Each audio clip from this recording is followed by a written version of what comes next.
dañuy ubbee ak actualité campagne bi. élection législative bi. mais mu mel ni yow da nga ci am ñaari tànk. ndax États-Unis lañ la daan dégg nga am fa taxawaay nga fay secrétaire général bi ci West Coast bi. xam naa di nga ci indi ay leeral. waaye actuellement ni fii nga battre ses campagnes. tout à fait au côté d'Abbas Fall. nga koy taxawu ci wàllu communication bi. danoo fal Trump.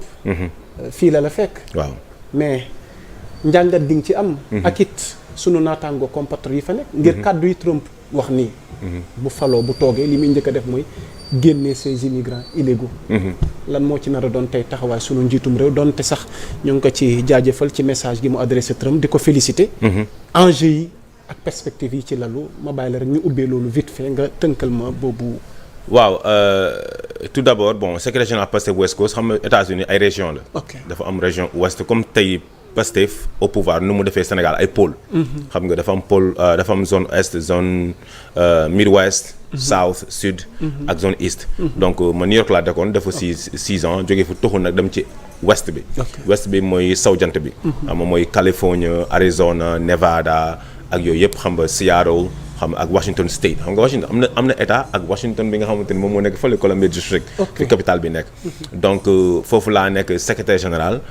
parce que pàcc bu nekk comme Dakar tey nu mu nekkee liste départementale Dakar ñu bari ñu koy jaawale yaakaar ne région bi yëpp la alors que Dakar dafa am 5 départements Kër Massar Pikine Rufisque ak yooyu xam nga donc noonu la ñu amee tamit ñun suñuy pôle donc au-delà d'être coordonnateur bu Las Vegas nekk secrétaire général bu West Coast donc loolu leeral la tuuti ci jàngat boobu noonu mais aussi di am pàcc bu rôle bu am solo bu ñuy joué ci communication États-Unis xam nga tey muy suñu candidat bu fa nekk ak avant moom boobu ba léegi bañ ci nekkee dañuy andi suñu apport parce que très tôt dans le parti on a opté pour la communication di gën a fësal li nga xamante mooy doxalinu parti bi donc loolu la ñuy leeral ci pàcc boobu noonu ci sa ñaareelu laaj li nga xamante ni moom mooy élection bi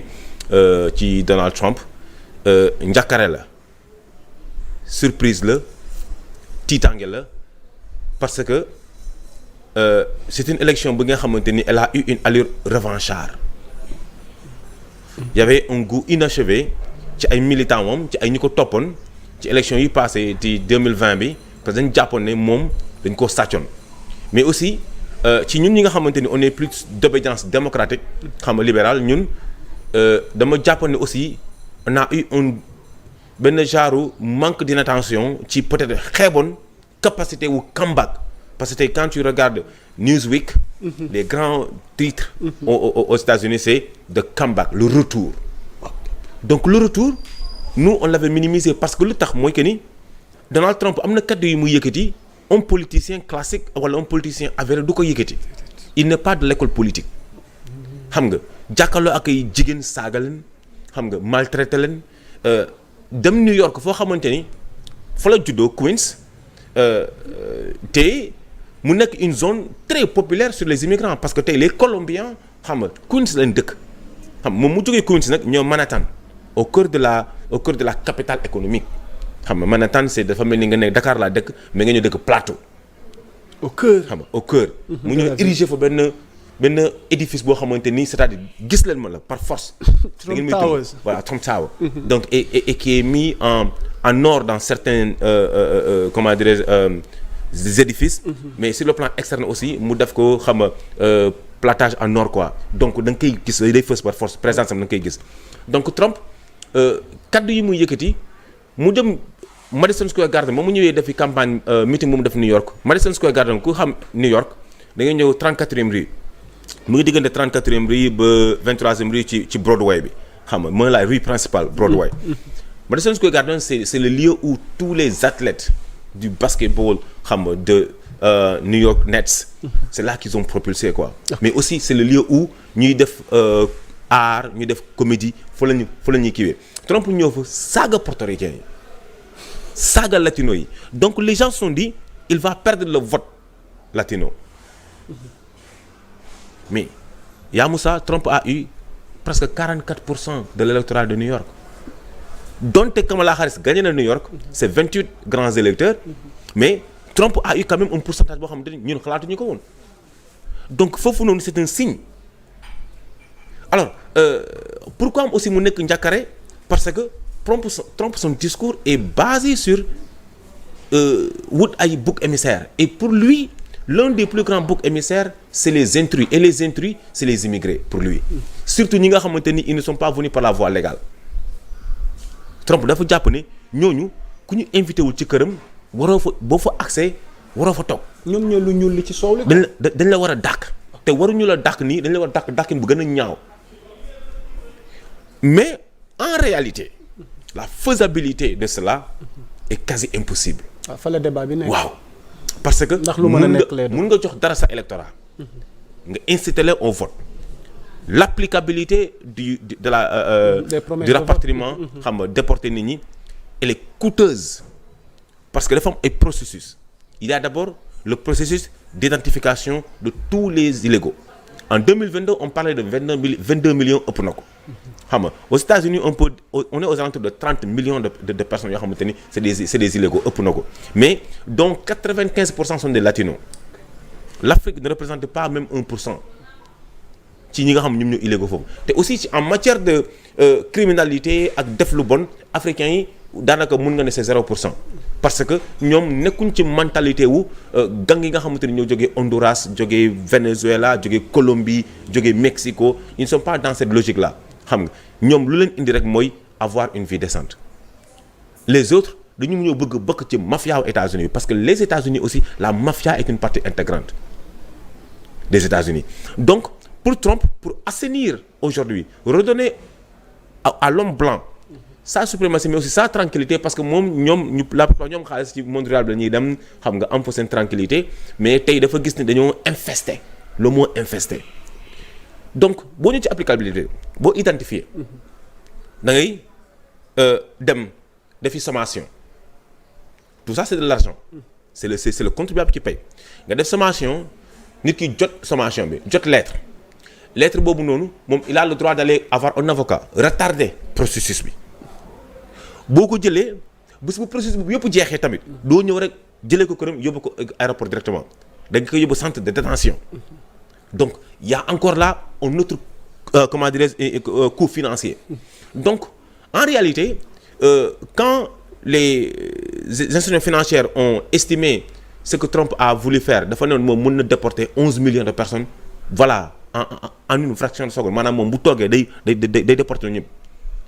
c'est pas 300 millions de dollars c'est 315 milliards de dollars loolu aujourd'hui l'économie américaine en a besoin parce que bu ñu desee c'est des gens qui travaillent et le travail illégal même Trump dans ses entreprises c'est les illégaux qui y travaillent Trump ñiy liggéey ci Trump Tower ñiy liggéey ci Trump business yëpp c'est les illégaux ñu ci ëpp doole te Trump xam na ko xam nga Trump en réalité aussi dafa takk koo xamante ni da koo jëlee parce que Melania Trump c'est une immigrée illégale bu ñëw par rapport à un visa de shooting de mannequinat après toog na fa ba benn moment après Trump mujj ko takk pour mu mën a toog États-Unis donc il y a tellement de paramètres yoo xamante ni mass deportation mënul nekk en réalité mais il va poser des actes symboliques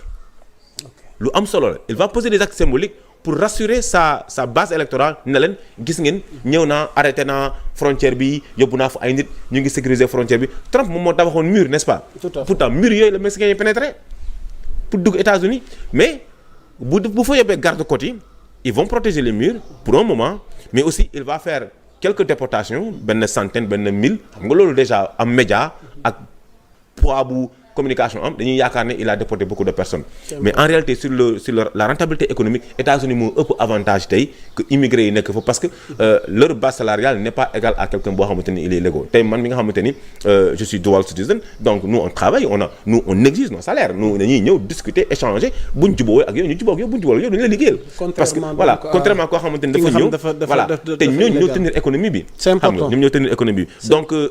faisabilité bi c'est toute une autre histoire mais Trump posera des actes c'est là où maintenant suñuy autorités yi le rôle va apprendre mooy comme li nga wax sànq. waaw parce que fa laa bëggoon ñëw. pour le cas de nos compatriotes sénégalais. ñoom boobaa ak élection Trump bi.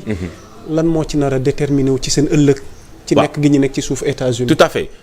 il faut aussi reconnaître que ni sénégalais yi Trump da leen xam c'est-à-dire ce qui est bizarre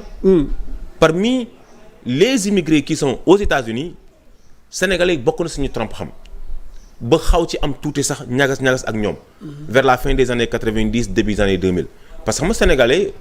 baana la dóorkat waar la day lal bu policier ñëw mu yëkkati xam nga donc Trump à un moment donné il s'est même posé la question ñan ñoo nekk di lal fii ci buntu immeuble yi nii ci digg Manhattan bon gars yi ne leen c'est des Sénégal donc moom pour mu africain yëpp sax ñuul ñi ay sénégalais lañ presque. xam nga bon après il a dit que ñi xam bon c'est des voilà mu utiliser ay termes yoo xamante ne rafetul tu vois donc pour lui on doit assainir les États-Unis ku bëgg a jaar da nga am boutique moom loolu mooy entendement am ku bëgg a jaar da nga am boutique xam nga nit ñi ñëw sa boutique jënd mais le monde c'est le commerce fait partie de la naissance du monde. Tout à fait. xam nga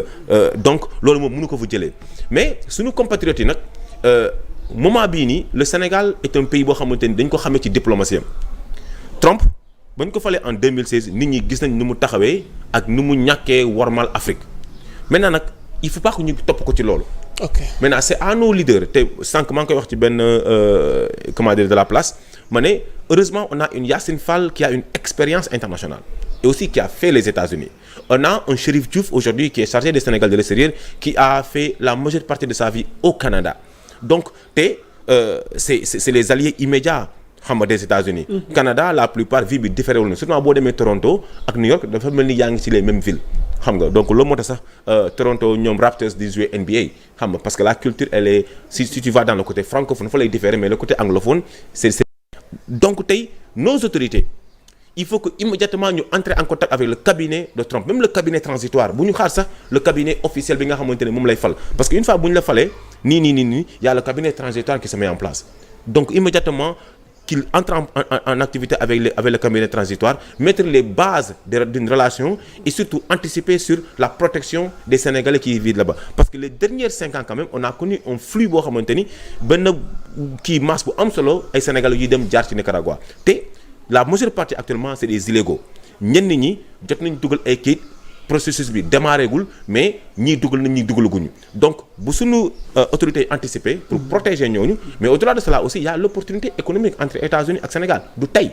justement ci laa bëggoon. voilà ci laa bëggoon a dikk maanaam ci wàllu woowu noonu.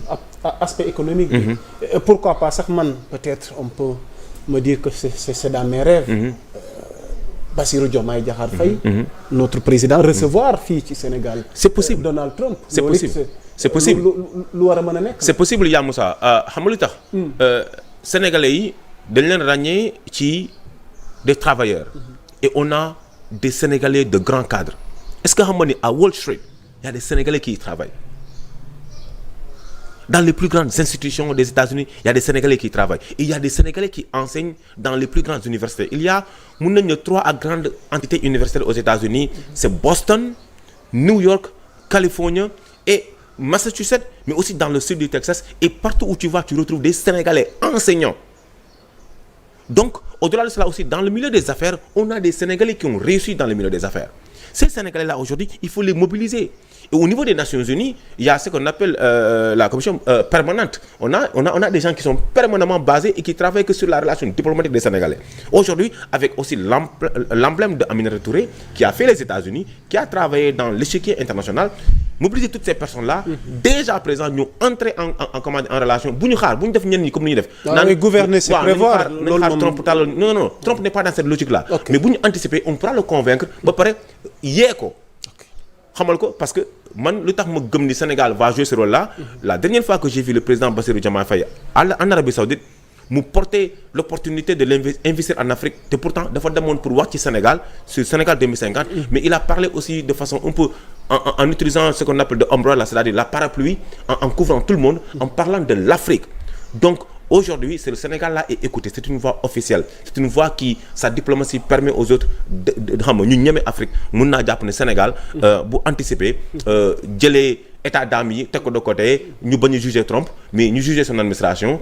très tôt vraiment on va mener le leadership te mun nañu am benn collaboration bu étroit ak cabinet bi nga xam mooy cabinet Donald Trump te aussi mun na permettre Sénégalais yi ñu gën a nekk ci jàmm ci biir États-Unis. Macha Allah.